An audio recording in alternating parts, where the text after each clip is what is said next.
वक्फ board को बदनाम करने की साजिश हो रही है। वक्फ बोर्ड के बारे में समझने से पहले हमें यह जानना जरूरी है वक्फ है क्या। अरबी भाषा का एक शब्द है, इसका अर्थ है खुदा के नाम पर अर्पित वस्तु या परोपकार के लिए दिया गया धन होता है। इसमें चल और अचल संपत्ति को शामिल किया जाता है। बता दें कि कोई भी मुस्लिम अपनी संपत्ति वक्फ को दान कर सकता है। अब सरकार क्या कर रही है, वक्फ में हस्तक्षेप कर रही है। वो ये कह रही है कि हम जो बिल अमेंडमेंट ला रहे हैं उसमें महिलाओं को और गैर मुसलमानों को जोड़ने का काम करेंगे। अब आप ये बताइए कि तमाम संस्थाएं हैं, जैसे राम मंदिर ट्रस्ट है या और बहुत से ट्रस्ट हैं, चाहे वो सरदारों का हो और चाहे वो क्रिश्चियनों का हो, उनके अपने ट्रस्ट हैं। उसमें वो अपनी बिरादरी के लोग रखते हैं, अपनी जात के लोग रखते हैं, अपने धर्म के लोग रखते हैं। इसमें नॉन मुस्लिम का रखने का क्या मतलब है। अभी कोई कहे कि मुसलमान को राम मंदिर ट्रस्ट में अगर रखा जाए, वो कहेंगे कि मुसलमानों का ट्रस्ट में क्या काम है, उनको क्या मालूमात है इसके बारे में। वैसे ही जब नॉन मुस्लिम को आप वक्फ का सदस्य बनाएंगे, उनका कहना है कि नॉन मुस्लिम को क्या मालूम जो इस ट्रस्ट में वो आ रहा है, जो इस वक्फ में उसका नाम दिया जा रहा है। वक्फ को कमजोर करने की एक साजिश है। अब जबकि वक्फ बोर्ड में सरकार के सदस्य मुस्लिम विधायक होते हैं, सांसद होते हैं, राज बार काउंसिल के सदस्य होते हैं, इस्लामिक विद्वान होते हैं, वक्फ के मुतवल्ली होते हैं, ये सब लोग होते हैं। लेकिन सरकार क्या कह रही है, सरकार कह रही है कि एक वक्त में आर्टिकल 40 है उसको खत्म करने की बात कर रही है। सरकार कह रही है कि सारे पावर, सरकार जो है ज्यादा से ज्यादा पावर डीएम को देने की बात कर रही है।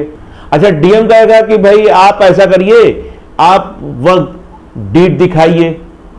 500 साल पुरानी वक्फ डीड कहां से लाएगा, 200 साल पुरानी वक्फ डीड कहां से लाएगा वो।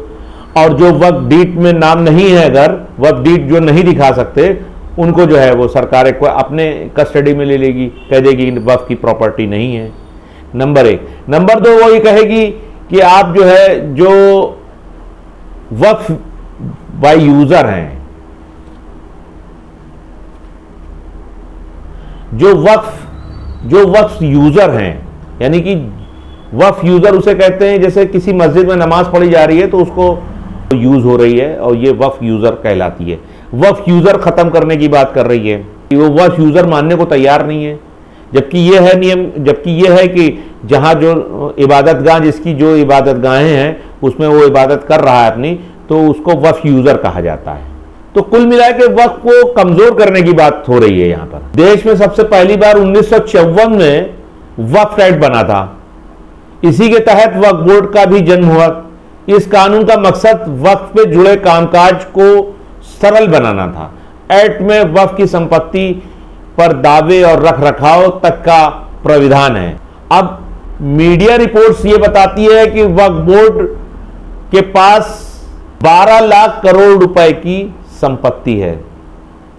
अब यह संपत्ति उसकी बढ़ती जाएगी। उसकी वजह यह है कि मेरे पास 10 बीघा जमीन है और हमने उसको वक्फ कर दी, तो जब वक्फ कर दी तो उसके पास बढ़ गई वो जमीन।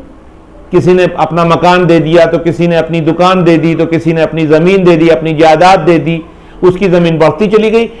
वो जो कहना है मीडिया का कि 12 लाख करोड़ की जमीन है, 12 लाख करोड़, अरे भाई 12 लाख करोड़ की क्या, वो 13 की भी हो जाएगी, 14 की हो जाएगी। उसकी वजह है कि वक्फ को लोग डोनेट करते हैं, वक्फ को लोग दान देते हैं, इसलिए बढ़ रही है। कोई वो कब्जा थोड़ी ना करता है वक्फ किसी की जमीन को।